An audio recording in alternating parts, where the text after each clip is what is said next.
Nerd, naputol yung video ko dahil nilakasan ko yung volume. Anyway, ito, I'm cooking chicken pastil, or in French, pastil poulet. I don't know the French for pastil. Kasi yung pastil is a, ewan ko kung anong dialect yan in Filipino. Parang Mindanao dish itong chicken pastil eh. Anyway, ito, nagsusatay na ako in butter ng garlic and onions.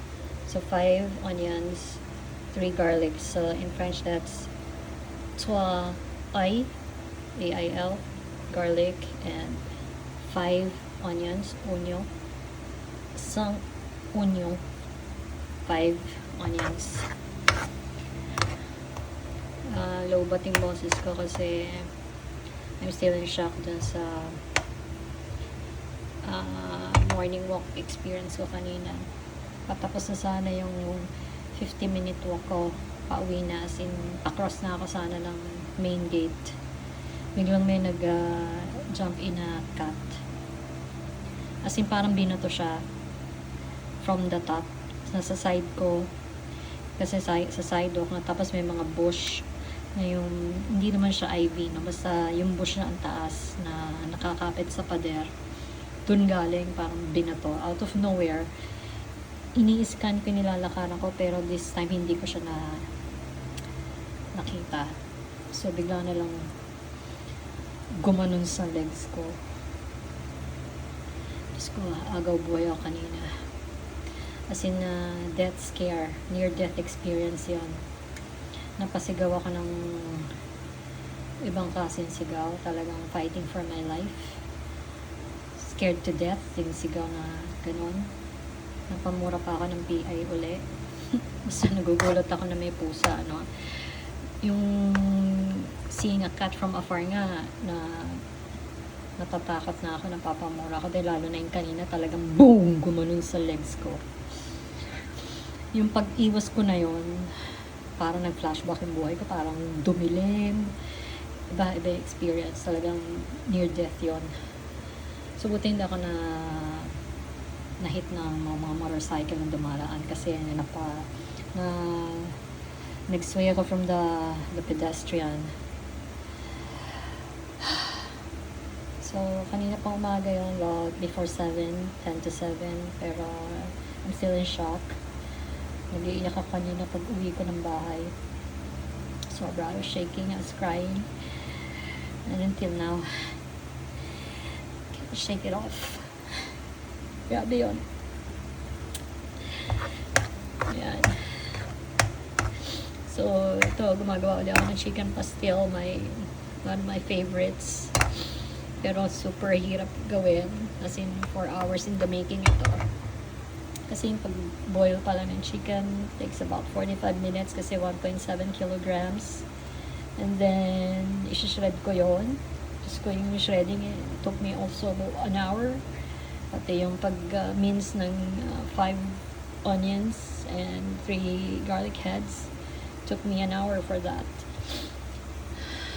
So, ito, nilalambot ako. Sobrang trauma ko na yun. Kaya, last morning walk ko na yung kanina. So, I've been walking for, talaga consistently, religiously, for 45 minutes to 1 hour since February. So, March, April, 2 months, almost 3 months na ako nag-walk every day.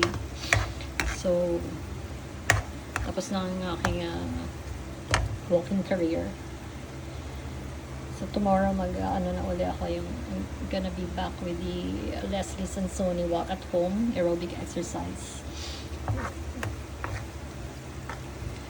So, kaya bumili na ako ng knee support for my knees na actually isa lang yung dislocated, yung kneecap, yung left knee ko,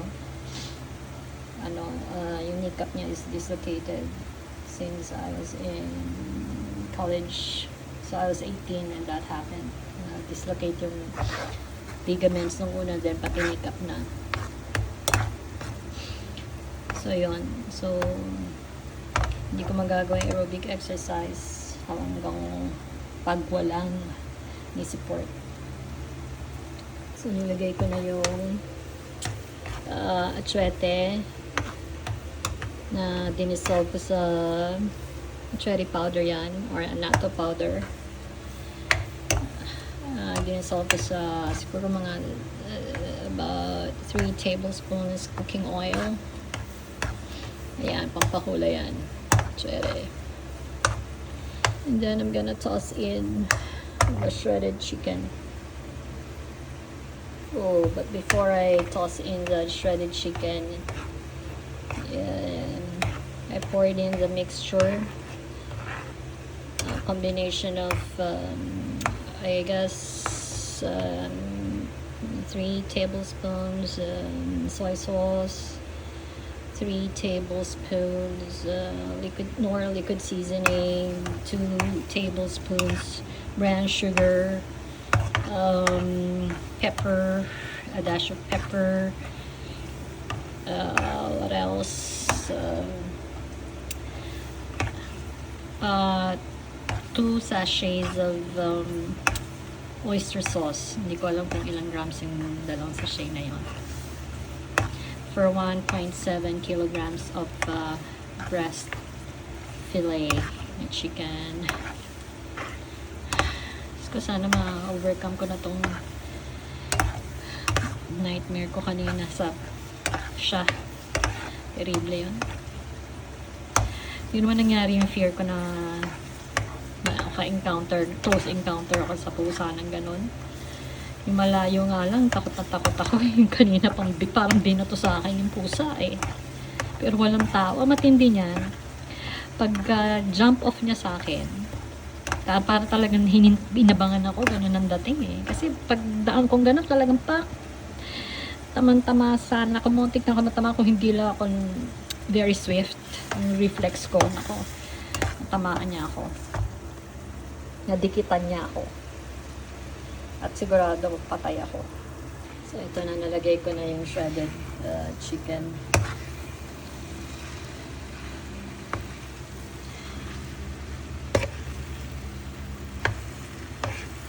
Grabe. Eh, ano ako? PTSD. Sa nangyari? Post-traumatic stress disorder. Traumatic talaga. Mayroon mo nightmare ko lang yun. Naging totoo. Kaya tuloy hindi na ako maglalakad. Sa sobrang trauma.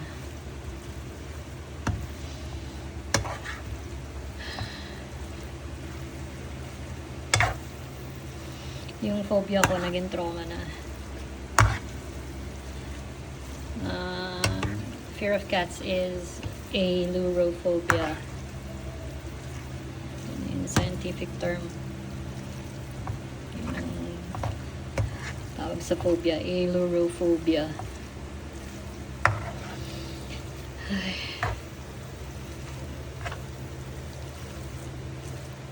Sana masarap to, dapat lang. Kasi habang niluluto ito, punong-puno ako ng ng trauma.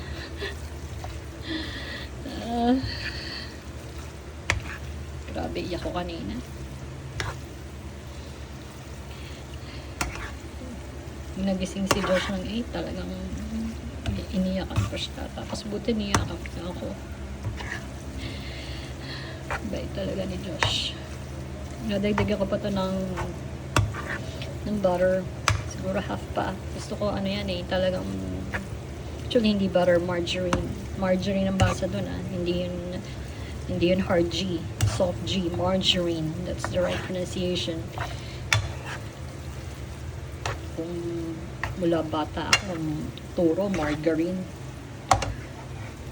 Tapos si Kuya Germs pinagtatawanan ng lahat dahil nagpo-promote siya ng dairy cream, margarine, sinasabi niya. Yung pala, tama siya.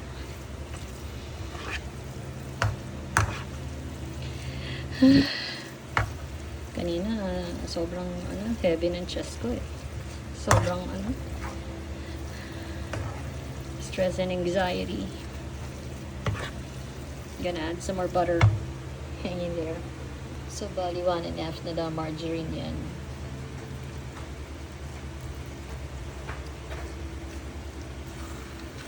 Wherever you gonna taste this, ha? Pag melt na tong butter. Berber is Josh. Ang tawag sa kanya yun. From BB, naging Berber, naging Bish, iba-iba. Pet name sa kanya.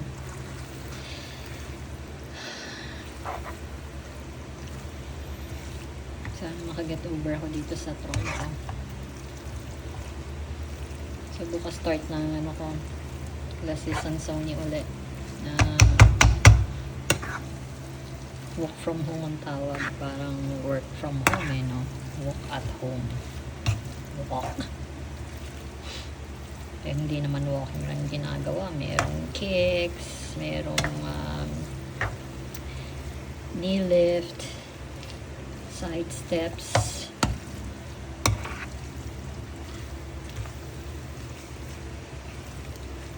Actually, nagawa ko na yun 3 times this week sa aking post meal. Kaso sumakit yung tuhod ko, kaya umorder ako ng knee support sa Shopee. Kasi wala akong mabili sa department store, sa SM, sa Landmark. Wala. Ang klase yun, diba? At meron nun ng 2018. Kasi bumigay na naman yung makeup ko. Mubulong ako, no? Talagang, wala akong energy. Ulam namin tomorrow, then Friday aalis kami tatlo. Si Josh papasok, last day niya sa Champ Cargo Systems. Surrender niya na yung laptop niya. So sasabay kami. Gusto kong kumain dun sa Tropical na malapit sa building nila Tropical sa BGC. Kuskus sa High Street yun. Tapos lalakarin namin hanggang market kung mayroong doctor. Kung darating yung cardiologist, hindi dumarating So last Friday hindi dumating. So this Friday kung darating siya, pupunta kami doon lalakarin namin from Tropical Hot. Pero kung hindi siya darating sa kami pupunta ni Kim sa Uptown Mall and Landers Superstore BGC.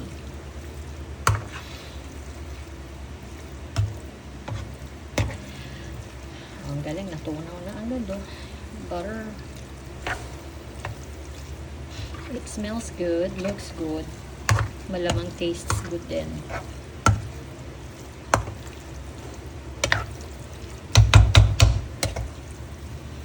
Okay, Shiki, you're gonna be okay. Resilient ka naman kayang-kaya mo lahat. Lagpasan ng problema, lahat ng fears mo, ma-overcome mo yan.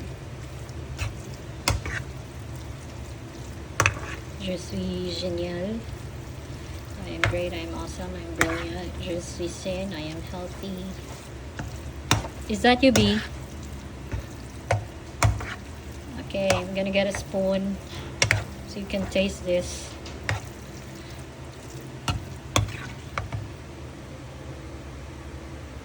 Mga ni Josh, ang sabi niya masarap.